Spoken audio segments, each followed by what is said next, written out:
मानवता एक दूसरे की भाई बन गई है। मेरे दोस्तों, इसी को अल्लाह तबारक व ताला कुरान करीम में बारहा कह रहा है, कुल या इबादियल्लज़ीन असरफू अला अनफुसिहिम ला तक़नतू मिर रहमतिल्लाह, कि ए पैगंबर, ए प्रोफेट मोहम्मद, कह दो इन मेरे बंदों से। यहाँ पर अल्लाह ताला ने मेरे बंदे सिर्फ मुसलमानों को नहीं कहा, अल्लाह का कुरान कह रहा है, कुल या इबादी, कुल या इबादी, ए मेरे बंदों में कौन शुमार है? क्या सिर्फ मुसलमान हैं? क्या सिर्फ और कोई भी शामिल है? नहीं, इसमें पूरी इंसानियत शामिल है। अल्लाह हिंदुओं से भी कह रहा है, अल्लाह यहूदियों से भी कह रहा है, अल्लाह ईसाइयों से भी कह रहा है। इस धरती पर बसने वाले एक एक इंसान से अल्लाह पूछ रहा है और अल्लाह उनके बारे में कह रहा है, ए प्रोफेट मोहम्मद, ए मेरे पैगंबर मोहम्मद, ए मेरे रिफॉर्मर मोहम्मद, ए मेरे मुस्लिम मोहम्मद, ए मेरे संदेशता मोहम्मद, ए मेरे मैसेंजर मोहम्मद मुस्तफ़ा सल्लल्लाहु अलैहि वसल्लम, मेरे इन बंदों से कह दो। अगर अल्लाह को सिर्फ मुसलमानों को कहना होता और ये संदेश सिर्फ मुसलमानों के लिए होता तो अल्लाह ताला कहते, कुल या अय्युहल मुस्लिमून, कह दीजिए मुसलमानों, कुल या अय्युहल मुस्लिमून, कह दीजिए मुसलमानों। लेकिन अल्लाह ताला ने मुसलमानों को खिताब नहीं किया, सारे बंदों को खिताब किया, सारे बंदों के लिए मैसेज भेजा। क्या? या इबादी अल्लज़ीन असरफू अला अनफुसिहिम, जिन्होंने अपने ऊपर ज्यादती की है, जिन्होंने अपने ऊपर जुल्म किया है, ला तक़नतू मिर रहमतिल्लाह, कि तुम अल्लाह की रहमत से मायूस मत हो। क्यों? क्योंकि वो माफ़ करने वाला है, वो तौबा कबूल करने वाला है। मेरे दोस्तों, ये रहमतुल लिल आलमीन, ये मोहम्मद मुस्तफ़ा पूरी कायनात के लिए, पूरे विश्व के लिए, सबके लिए रहमतुल लिल आलमीन है। कि आपको इंसानों का भी नबी बनाया गया, आपको जिन्नातों का भी नबी बनाया गया, आपको कायनात में हर चीज का नबी बनाया गया।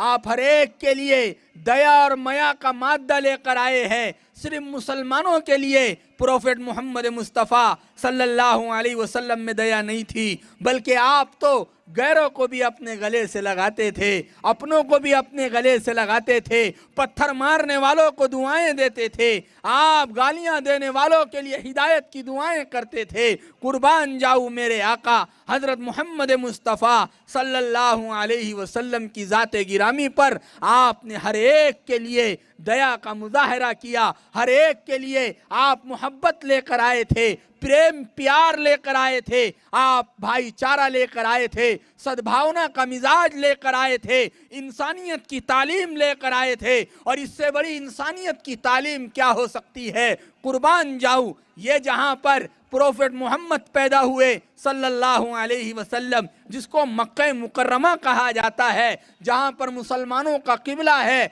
जहां पर लोग किबले की तरफ रुक कर कर नमाज पढ़ते हैं, मुसलमान उसकी तरफ मुंह करके प्रार्थना करते हैं, पूजा करते हैं उस अल्लाह की। मेरे दोस्तों, उस मक्का मुकर्रमा में प्रोफेट मोहम्मद अंतिम संदेशता, लास्ट मैसेंजर मोहम्मद सल्लल्लाहु अलैहि वसल्लम पैदा हुए।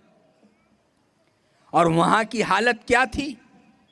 अगर आप गौर करेंगे तो ये प्रोफेट मोहम्मद सल्लल्लाहु अलैहि वसल्लम से पहले उस जजीरतुल अरब का नक्शा क्या था? तो आइए नजाशी के दरबार में हजरत जाफर तैयार रज़ी अल्लाह ताला अन्हु ने जजीरतुल अरब, मक्का मुकर्रमा और अरब में रहने वाले और अरब में बसने वाले लोगों के जिंदगी का नक्शा खींचा है। जब नजाशी ने पूछा और शिकायत लगाई गई और पहली हिजरत हबशा की तरफ हुई तो हजरत जाफर तैयार ने जो वजह बयान की कि हमने हबशा की तरफ क्यों हिजरत की, क्योंकि मक्का वाले हमको अल्लाह की इबादत करने नहीं देते, हमें एक अल्लाह को पुकारने नहीं देते, हमको अच्छी बातों पर अमल करने नहीं देते, हमको परेशान किया गया, हमको सताया गया, हम पर अन्याय के पहाड़ तोड़े गए, इसलिए हम नजाशी आपके मुल्क हबशा में आए हैं। तो हजरत जाफर तैयार ने एक तकरीर की और उस तकरीर में कहा, या अय्युहल मलिक, इन्ना कुन्ना कौमन अहला जाहिलियतिन, ऐ बादशाह सलामत, हम तो जाहिल कौम थी। हमारा हाल क्या था? नाबुदुल असनाम, हम तो पत्थरों को पूजने वाले। वनक़तउल अरहाम, हम तो रिश्तेदारियों और ताल्लुकात को तोड़ने वाले। वनाकुलुल मैता, हम मुर्दार खाने वाले। व नसीउल जिवार, हम पड़ोसी को परेशान करने वाले। जब हम इस हालत में थे, कद बासल्लाहु इलैना रसूलन मिन्ना, और अल्लाह ने, उस ईश्वर ने, उस गॉड ने, वो अल्लाह ने हमारे अंदर एक पैगंबर, अपना एक संदेश था, अपना एक लास्ट मैसेंजर मोहम्मद मुस्तफ़ा सल्लल्लाहु अलैहि वसल्लम को भेजा है। और वो मोहम्मद मुस्तफ़ा कैसा है? नहनु नारिफु नसबहु व सिदक़हु व अमानतहु व अफ़ाफ़हु, कि वो पैगंबर अंतिम संदेश था कैसे है, कि उनकी पाक दामनी को हम जानते हैं, वह कितना पाक पवित्र है। उसके हसन नसब को हम जानते हैं कि उसका नसब कितना आली है। हम उसके सच्चाई को जानते हैं कि पूरा मक्का मुसलमान नहीं है, फिर भी उसको सादिक और अमीन के नाम से पुकारा जाता है। वह ऐसा पैगंबर मोहम्मद मुस्तफ़ा सल्लल्लाहु अलैहि वसल्लम हमारे अंदर मबऊस हुए और उन्होंने हमको हुक्म दिया, अमरना अन्नाबुदहु, कि हम उस अल्लाह की इबादत करें। उस पैगंबर ने हमें हुक्म दिया कि हम उस अल्लाह की इबादत करें। वलिनवहिदहु, और उसकी तौहीद को माने। और उस पैगंबर ने हमको हुक्म दिया कि हम पड़ोसियों के साथ अच्छा सलूक करें, हम सिला रहमी करें, हम किसी का नाजायज़ खून न बहाए, हम किसी पर जुल्म न करें, और हम किसी के साथ बेहयाई का काम न करें। हमारे अंदर वो पैगंबर आए, उन्होंने हमें अच्छी बातों का हुक्म दिया, अच्छी चीज़ों की शिक्षा दी, अच्छी बातों की तालीम दी। वो प्रोफेट मोहम्मद मुस्तफ़ा सल्लल्लाहु अलैहि वसल्लम जब हमारे अंदर आए तो उन्होंने हमें बताया पड़ोसियों के क्या हुकूक है, उन्होंने हमें बताया कि अपनों के साथ कैसे रहना, उन्होंने हमें बताया गैरों के साथ कैसे रहना। मेरे दोस्तों, कुर्बान जाऊं प्रोफेट मोहम्मद मुस्तफ़ा सल्लल्लाहु अलैहि वसल्लम पर आपकी पाक पवित्र तालीम क्या है। आज तो दुनिया में मीडिया ने बहुत प्रोपेगेंडा किया है इस्लाम को बदनाम करने का और इस्लाम को गलतफहमी का शिकार बनाने का। लेकिन मैं आपको बताऊं, इस्लाम के माना ही अमन और सलामती के है। और पैगंबर मोहम्मद मुस्तफ़ा सल्लल्लाहु अलैहि वसल्लम इस अमन और शांति और सलामती वाले मजहब को लेकर आए हैं, जो एक दूसरे को प्यार बांटना सिखाता है, जो एक दूसरे को मोहब्बत बांटना सिखाता है।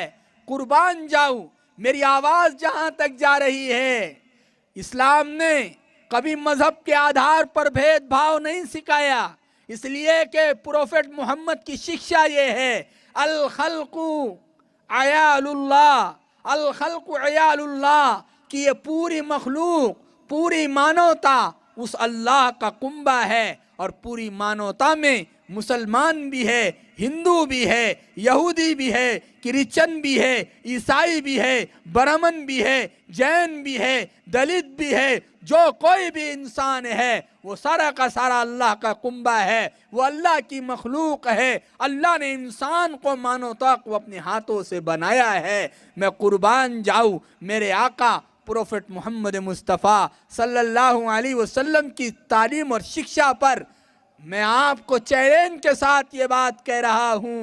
इतनी बड़ी सम्मानता की तालीम और बराबरी की तालीम जो इस्लाम ने दी है, शायद पूरे विश्व में कोई ऐसी मिसाल और ऐसा उदाहरण पेश नहीं कर सकता जो इस्लाम ने पेश करके दिखाया है। आपको बताऊं, इस हिंदुस्तान ही की ज़मीन को ले लो, यहाँ पर मुख्तलिफ समाज और ज़ात के लोग रहते हैं, लेकिन इस्लाम की शिक्षा क्या है? आप गौर करो कि इस्लाम कितनी बराबरी, मुसावात, समानता, हर एक को साथ लेके चलना, हर एक को प्यार बांटना, हर एक के साथ मोहब्बत की बात करना कितना सिखाता है। हिंदुस्तान में बाज समाज ऐसे है जो निचली जात और दलितों को अपने बाजू भी बैठाना गवारा नहीं करते कि वो हमारे बाजू ना बैठे, क्योंकि वो हमारे हम पल्ला नहीं है। मेरे दोस्तों, इस्लाम ने माल की बुनियाद पर, हसब नसब की बुनियाद पर, खानदान और कास्ट की बुनियाद पर फर्क किसी में नहीं किया। इस्लाम ने कहा हर इंसान अल्लाह का बंदा है। ये बात अलग है कोई इबादत करके उसके करीब हो गया, कोई उसको भूल के उसके दूर हो गया, लेकिन है वो अल्लाह का बंदा ही। और मिसाल क्या दी, उलमा कराम इस बात पर गवाह है। हमारी सारी फ़िक़्ह और मसाइल और इस्लामी लॉ की किताबों में ये मसला, ये शिक्षा, ये तालीम मौजूद है। आप इस्लामी लॉ की किताबें उठा के देख सकते हैं, इस्लामी शिक्षा में की किताबों और बुक्स में देख सकते हैं कि हिंदुस्तान में ही ऐसे और बहुत सारी जगह पर ऐसे समाज बसते हैं जो निचली जात के लोग दलितों को अपने बाजू बैठाना गवारा नहीं करते। वो पसंद नहीं करते कि कोई हमारे बराबर में आए, लेकिन इस्लाम कहता है कि तुम इंसानों को अपने बराबर में बैठाओ नहीं। मेरा चैलेंज है, मुसलमानों के अलावा अगर कोई कौम है, चाहे वो हमारे सनातन धर्मी भाई हो, चाहे वो हमारे ईसाई मज़हब से ताल्लुक़ रखते हो, चाहे वो यहूदी मज़हब से ताल्लुक़ रखते हो, चाहे वो ब्राह्मण जात से ताल्लुक़ रखते हो, चाहे वो दलित हो, निचली कास्ट से हो, इस्लाम की शिक्षा सुनो। इस्लाम यहाँ तक कहता है अगर किसी दलित ने, किसी ब्राह्मण ने, किसी हिंदू भाई ने, किसी यहूदी ने, किसी ईसाई ने पानी पिया और पानी पीकर आधा पानी बचाया, और मुसलमान को इस्लाम कहता है ऐ मुसलमान तू अपने इस इंसान के मुंह का पानी पी सकता है, तेरे लिए इसमें कोई बुराई नहीं है। मुझे बताओ कोई इतनी बड़ी सम्मानता दे सकता है मुंह का झूठा पानी, जबकि हम भाई का पानी, दूसरी समाज में भाई भाई के मुंह का पानी नहीं पीता। हमें बताया गया है कि नहीं, हिंदू से नफरत न करो क्योंकि वो भी इंसान और अल्लाह का बंदा है। ब्राह्मण से नफरत मत करो क्योंकि वो भी इंसान और अल्लाह का बंदा है। दूसरी समाज से हमें मोहब्बत सिखलाई गई और उनके झूठे के बारे में कहा गया कि अगर वो पानी झूठा छोड़ दे तो मुसलमान के लिए बगैर किसी कराहत के, बगैर किसी दुश्वारी के मुसलमान को इस्लाम ने इजाज़त दी है कि तुम सब इंसान हो और तुम उसके मुंह का पानी पी सकते हो। बताओ इससे बड़ी सम्मानता की कोई मिसाल दुनिया में दे सकता है? और यही नहीं, आगे आओ, इस्लाम जहाँ रोक लगाता है वहाँ पूरी रोक लगाता है, और जहाँ पर इजाज़त देता है पूरी इजाज़त देता है। इस्लाम ने कहा सिर्फ एक सूरत में तुम पानी मुंह का नहीं पी सकते, फिर तो तुम ऐसी सूरत में मुसलमान के मुंह का भी पानी नहीं पी सकते जबकि सामने वाले का झूठा इस हाल में हो कि वो नशे की हालत में हो, उसने शराब पी रखी, उसने चरस खाया, उसने अफीम सूंघा, उसने शराब पी रखी, उसने नशा वाली चीज़ खाई। तो अब ऐसा आदमी अगर अपना पानी झूठा रख रहा है तो अब मुसलमान को कहा गया अब तेरा सगा भाई भी, तेरा बाप भी अगर तेरा अपने पानी को झूठा छोड़ रहा है तो अब उस नशे वाले आदमी के नशा वाली चीज़ इख्तियार और पीने के बाद और इस्तेमाल करने के बाद अब उसके मुंह का झूठा तेरे लिए जायज़ नहीं है। अब वो झूठा चाहे मुसलमान ही का क्यों ना हो। कहाँ पाबंदी लगाई इस्लाम ने? बोलो, अरे कुछ तो बोलो। कहाँ लगाई? नशे की हालत में, शराब की हालत में। क्यों? क्योंकि शराब इस्लाम में हराम है और प्रोफेट मोहम्मद मुस्तफ़ा सल्लल्लाहु अलैहि वसल्लम ने फरमाया अल खम्रु उम्मुल खबाइस, कि शराब सारे पापों, सारे जराइमों की जड़ है। शराब सारे जराइम पर आदमी को आमादा कर देती है। सारे क्राइम और सारे जराइम शराब के नशे में डूब कर आदमी कर जाता है। इसलिए प्रोफेट मोहम्मद मुस्तफ़ा सल्लल्लाहु अलैहि वसल्लम ने फरमाया अल खम्रु उम्मुल खबाइस, बल्कि हज़रत अब्दुल्ला इब्न अब्बास रज़ी अल्लाह ताला अन्हु की रिवायत है, वो फरमाते हैं अल्लाह के नबी ने फरमाया इज्तनिबुल खमरा, कि तुम शराब से बचो, फ़इन्नहा मिफ्ताहु कुल्लि शर्रिन, कि शराब हर बुराई की जड़ है। शराब से रोका गया कि शराब मत पियो, शराब बहुत बुरी चीज़ है। मेरे दोस्तों, इस्लाम की शिक्षा तो ये है कि इंसान से नफ़रत न करो। हाँ, शराब बुरी चीज़ है, कोई पी ले तो अब शराबी से नफ़रत न करो, बल्कि उसके शराब पीने के जुर्म से नफ़रत करो। अब इस्लाम ने कहाँ फ़र्क कर दिया? पाप को पाप की जगह पे रखा, जुर्म को जुर्म की जगह पे रखा, और मोहब्बत और सम्मानता को मोहब्बत और सम्मानता की जगह पे रखा है। मेरे दोस्तों, लेकिन इस्लाम को बदनाम कर दिया गया। इससे बड़ी सम्मानता की मिसाल मैं समझता हूँ पूरी दुनिया में कोई मज़हब नहीं दे सकता जो इस्लाम ने दी है, कि तुम हिंदू भाई के मुंह का झूठा भी पी सकते हो, तुम ब्राह्मण के मुंह का भी झूठा पी सकते हो, तुम दलित भाई के मुंह का भी झूठा पानी पी सकते हो, बस शर्त यह है सामने वाला शराब और नशे की चीज़ इस्तेमाल न किया हुआ हो। और हमको तो यहाँ तक तालीम दी गई कि तुम हलाल माल पेट में उतारो, शराब तो हराम ही है। और शराब के बारे में फरमाया अल्लाह के नबी सल्लल्लाहु अलैहि वसल्लम ने, जब कोई आदमी शराब पीता है और हाल इसमें वही या माता वही या फी बतनी ही, वह मर जाता है शराब की हालत में और शराब उसके पेट में होती है, तो अल्लाह के नबी ने फरमाया माता मैततन जाहिलियतन, ऐसा आदमी ईमान के बगैर मरा, जाहिलियत की मौत मरा, क्योंकि शराब पेट में रह गई। इसलिए मेरे दोस्तों, प्रोफेट मोहम्मद मुस्तफ़ा सल्लल्लाहु अलैहि वसल्लम का संदेश और मैसेज ये है कि शराब को हाथ न लगाओ, नशे वाली चीज़ को हाथ न लगाओ। मेरे दोस्तों, आज तो धड़ल्ले से शराब को एक फैशन बना दिया गया। कौम और समाज में जितना बिगाड़ शराब के रास्ते से आ रहा है, 18 साल का नौजवान हर समाज में है, मुस्लिम समाज भी है, हिंदू समाज भी है, गैर समाज भी है, हर समाज में शराब का लेवल बढ़ता जा रहा है कि नौजवान बच्चे फैशन के नाम पर, हत्ता के कॉलेजेस में पढ़ने वाली हमारे हिंदुस्तान की बेटियां भी, सब तो नहीं होती लेकिन जो है वो भी शराब की आदी बनाई जा चुकी है। तो इस्लाम ने शराब को रोका और हराम चीज़ से जो चीज़ परवरिश पाती हैं, अल्लाह के नबी सल्लल्लाहु अलैहि वसल्लम ने ऐसे जिस्म के बारे में फरमाया ये जहन्नम के ज़्यादा लायक है।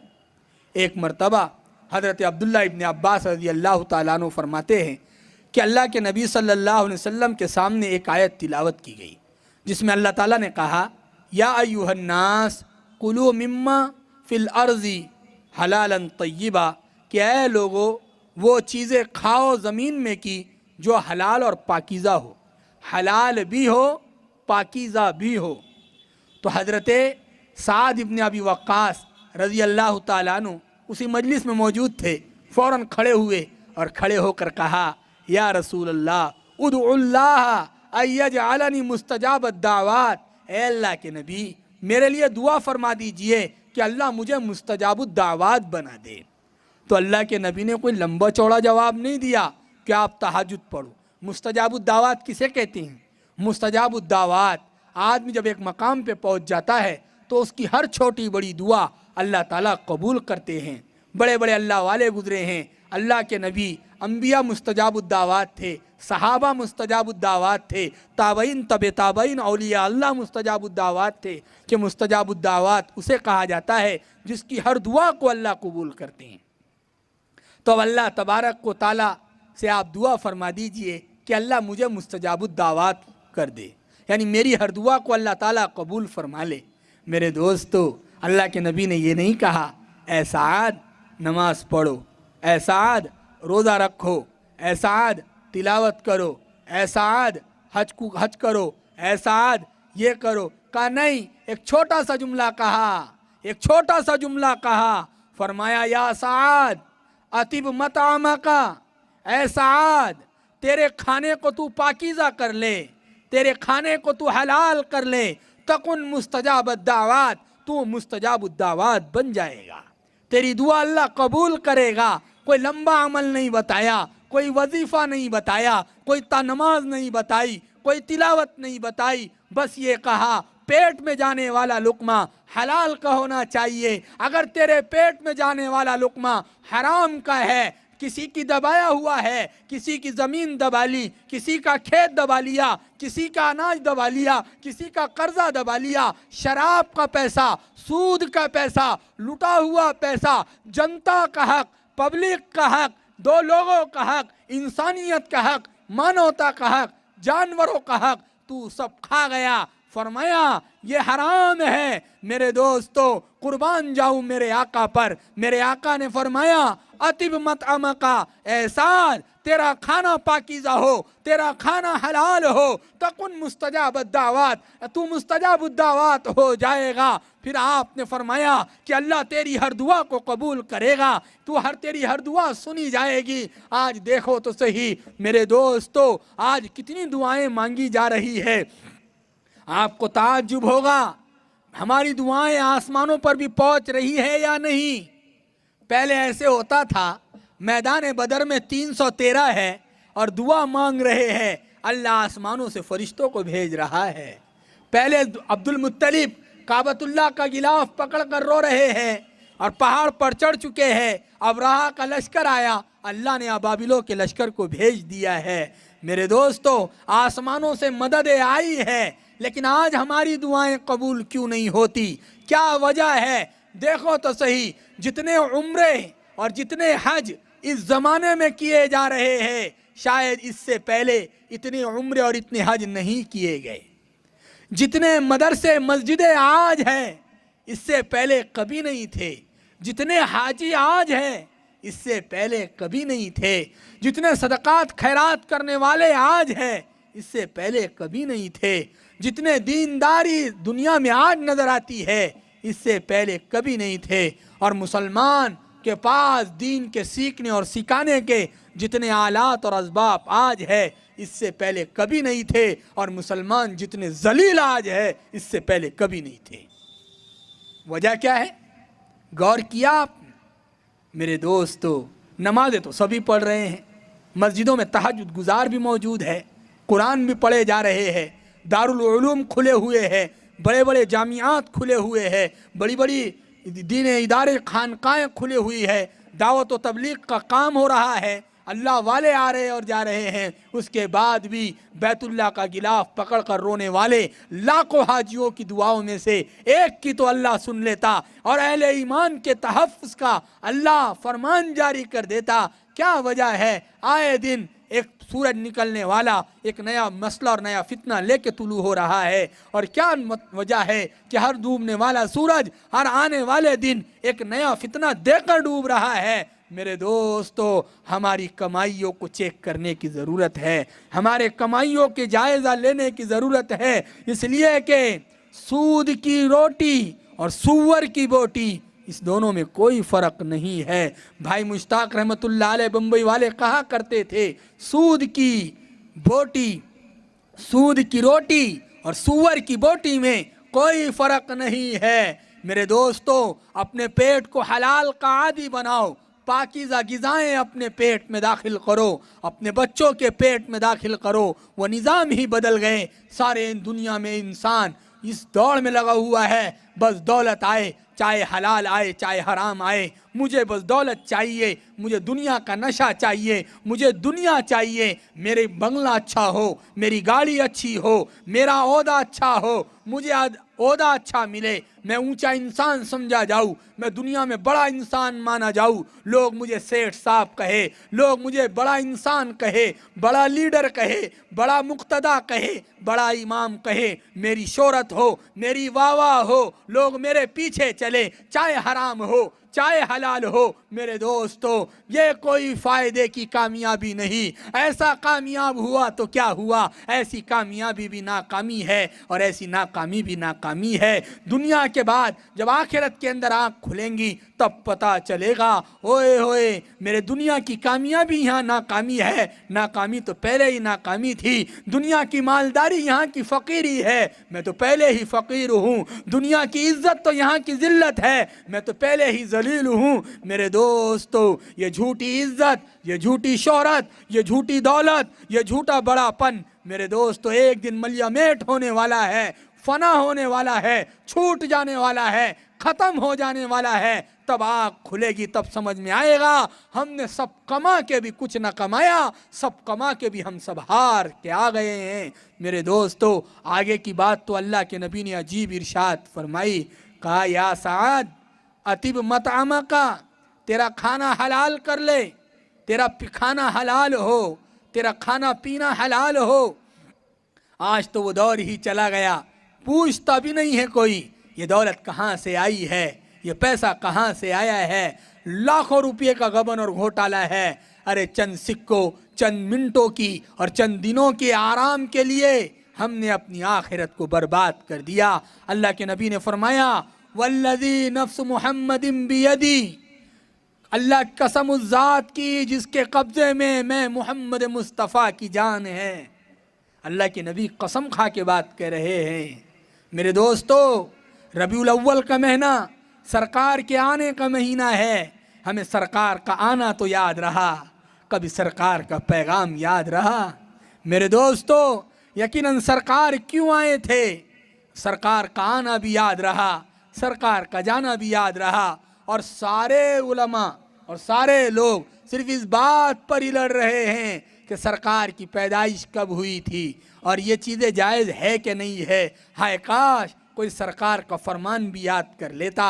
सरकार आए थे क्यों, सरकार गए क्यों, सरकार ने हमें क्या शिक्षा दी, प्रोफेट मोहम्मद की क्या तालीम है। आपने फरमाया कसम उस पैदा करने वाले की, कसम उस ज़ात की जिसके कब्ज़े में मैं मोहम्मद की जान है। आपने फरमाया कि इन्नल अब्दा, कि जब बंदा लयक़ज़िफ़ लुक़मतल हराम फ़ी जौफ़िही, बेशक जब बंदा हराम के लुक़मे को अपने पेट में दाखिल करता है, जब अपने पेट में डालता है हराम का लुक़मा, हराम का लुक़मा, तो अल्लाह के नबी सल्लल्लाहु अलैहि वसल्लम ने फरमाया मा यतक़ब्बलु मिन्हु अमल अर्बईन यौमा, कि उस आदमी की 40 दिन तक के कोई नेक अमल कबूल